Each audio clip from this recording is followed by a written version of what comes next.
Hello everyone, let us start with a biology chapter, that is chapter 5, Morphology of Flowering Plants part 2. The inflorescence. Inflorescence means the arrangement of flowers on the floral axis is called as inflorescence. Inflorescence are of two types, that is racemose and cymose. Racemose, the main axis continues to grow. The flowers are arranged laterally in the acropetal succession, that is youngest flowers are at the top and oldest are at the base of the stalk. So example is caesalpinia. So oldest one will be at the base while youngest one will be at the top. For example, in case of caesalpinia, this one is caesalpinia. Two varieties. So you can see the oldest flower are at the base and youngest one are at the top. Common name is gulmohar. Then in case of cymose, the main axis terminates in a flower, therefore limited growth is seen. The flowers are borne in a basipetal order. For example, in case of hibiscus, so only one flower will be there, that is solitary flower, so that is called as cymose type. Two varieties of hibiscus is seen. Then in case of jasmine, the main axis terminates into the flower, two daughter axis will develop, that will also terminate into the flower. So example of racemose, that is caesalpinia, and that in case of cymose is hibiscus and jasmine. Then the flower, we have already studied about flower in the previous chapter. It is a modified shoot, reproductive unit, four whorls are present, that is calyx, corolla, androecium and gynoecium. Calyx, that is the accessory organ which protects the flower in the bud condition, and corolla is also an accessory organ which attract the insect for pollination. So here in this case, this one is the calyx and these are the corolla, while androecium and gynoecium, they are the reproductive organ. So this one is androecium and gynoecium. Here you can see this one is the gynoecium and inside will be the androecium. In this flower you can see androecium and gynoecium, that is the reproductive part of the flower. Then when calyx and corolla are not distinct, then it is called as perianth. For example, lily, crinum, bougainvillea, calyx and corolla, instead of sepals and petals, they are called as tepals. For example, in case of crinum, this one is crinum. So here you cannot distinguish whether they are calyx or corolla. So it is called as perianth. Then flower can be bisexual or unisexual flower. Bisexual flower, that is both androecium and gynoecium are present. Example, hibiscus. So in case of hibiscus, both androecium and gynoecium will be present. Then it is called as complete flower, that is stamen and carpels are present. While in case of unisexual flower, any one stamen or carpel is present. Example, papaya or maize. For example, in case of maize plant, they are present on the separate branches. This one is the female flower and this one is the male flower. While in case of papaya, the two plants are separate. Male plant is separate and female plant is separate. So flowers can be bisexual or unisexual. Example, hibiscus. Example, papaya and maize. Then symmetry. Flowers can be, depending upon the symmetry, it can be classified into actinomorphic or zygomorphic. Actinomorphic, that is divided into two equal half in any radial plane. Example, mustard, dhatura, chili. So here in any radial plane we can divide it into two equal half. That is, for example, in case of dhatura. So this one is dhatura flower. You can divide it into two equal half in any plane. Then in case of zygomorphic, that is bilateral, it is divided into two equal half only in one particular plane. For example, pea, gulmohar, bean, cassia. So here in this case, you can divide it into two equal half only in one plane. That is called as zygomorphic. Then gulmohar, here also you can divide it into two equal half. Then asymmetry, cannot be divided into two equal half. For example, in case of Kena, this one is Kena, you cannot divide this flower into two equal half, so it is called as asymmetry. So depending upon symmetry, they are divided into actinomorphic, zygomorphic and asymmetry. Then floral appendages, that is in the multiple of 3, 4 or 5, depending upon its number, it is classified into trimerous flower. For example, orchid, only 3 appendages are there. Tetramerous, 4 appendages will be there, and pentamerous, 5 appendages will be there. Example, China rose. So depending upon the floral appendages, trimerous, tetramerous and pentamerous flowers are there. Then flowers can be also classified as bracteate and ebracteate. Bracteate means flowers with reduced leaf at the base. For example, China rose, and in this case also you can see these are the reduced leaf at the base. So that will be called as bracteate flower. Here. Then in case of ebracteate, without small leaf, that is mustard, example is mustard. So whether the small leaf is present or not, flowers can be classified into bracteate and ebracteate. Example, China rose, that is hibiscus. In case of hibiscus, in case of this flower, that is it resemble to the pea flower. It is also called as peacock flower. So here also you can see the reduced leaf. And in case of mustard, such leaf is not present and it is called as ebracteate. Then depending upon the position of the ovary, flower can be classified into hypogynous, perigynous and epigynous.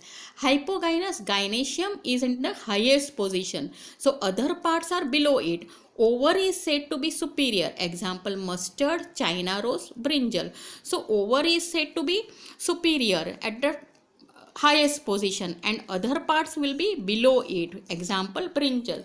So this is the fruit of the brinjal. So this one is thalamus, this one is calyx, and the ovary will differentiate into the fruit and ovules into the seed. So here the other parts are at the lower side and ovary will be at the highest position, that is in case of brinjal. Then perigynous, that is gynoecium will be in the center, other parts are at the rim of the thalamus at the same level. Ovary is half inferior. Example, plum, rose, peach.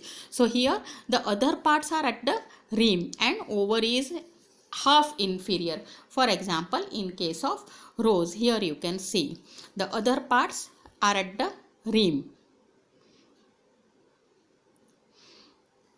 Then next one, that is epigynous. Thalamus grows upward and enclose the ovary completely. Other parts are above the ovary and ovary is said to be inferior. Example, guava, cucumber, ray florets in sunflower. So example here in this case, this one is marigold. Here you can see ovary is this one and other parts are on the ovary here. So other parts develops from above the ovary. This one is ovary. So depending upon the position of ovary, flowers can be hypogynous, perigynous, epigynous. Hypogynous, ovary is superior. Perigynous, ovary is said to be half inferior, and epigynous, ovary is enclosed completely and other parts will be above the flower, above the ovary. Other parts are above the ovary. Example, cucumber, guava and sunflower. Then next one, that is corolla. Corolla is the outermost wall. Its members are called as sepals. They are green and protect in the flower in the bud condition. So now calyx can be classified as gamosepalous and polysepalous. Gamosepalous means united, as in case of hibiscus, that is China rose. So here you can see they all are united. The sepals are united. While in case of polysepalous, that is, they are free. Sepals are free. Here you can see the sepals are free. These sepals are free. So this is polysepalous and this one is gamosepalous in case of hibiscus. Then corolla, second wall.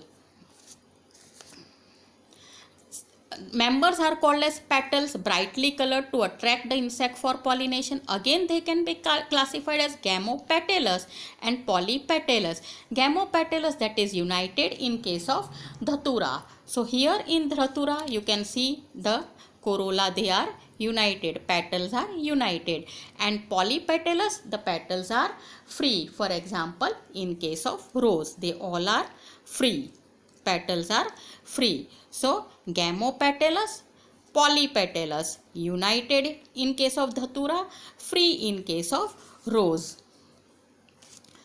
Then shape of the corolla, it can be tubular, funnel shape, wheel shape. So for example, in case of dhatura, it is funnel shape. Then it can be wheel shape. It can be wheel shape in case of calotropis. So shape also varies. Then comes estivation. The mode of arrangement of sepals and petals in floral bud with respect to the other members is known as estivation. So arrangement of sepals and petals, that is called as estivation. First one is valvate. In case of valvate, sepals and petals touch one another at the margin. Example is calotropis. So they simply touch at the margin, that is in case of calotropis. Here you can see they touch one another on the margin. Then second one, that is twisted. One margin overlaps the other. For example, China rose, lady's finger and cotton. So here the margin they overlap. Here you can see how the margins overlap one another. This one. In case of hibiscus, here yellow oleander, here also they overlap one another. The margin overlap one another. That is called as twisted. Imbricate, sepals and petals overlap one another but not in any particular direction. Example, cassia, gulmohar. So here it is not in any particular direction. One is inside, one is outside. The three will overlap. So that is in case of this. Here you can see this one is outer side, one is outside. Here this, it is outside. So there is no particular direction of the arrangement. So that is called as imbricate. Then vexillary, papilionaceae. 5 petals are present. The largest is standard, overlaps the 2 lateral petals, that is called as wings, which overlap 2 smallest petals, which is called as keel. So this one is the largest, that is standard. 2 inside it called as wings, and the other 2, which is the smallest, it is called as keel. So that is in this case peacock flower. Here this one is standard, this one is standard, these 2 are the wings, and inside it will be the keel.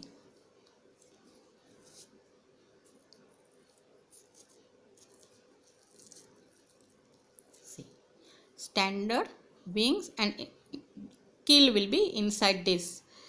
Then comes, so estivation, that is the arrangement of sepals and petals.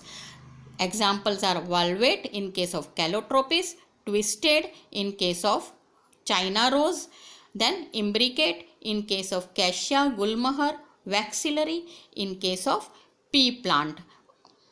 That is, or another example is peacock flower. Then comes androecium.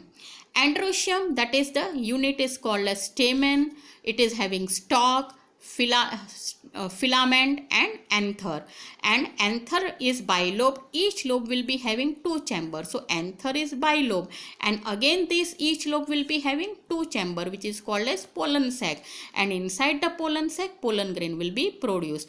Now if the stamen is sterile, it is called as staminodes.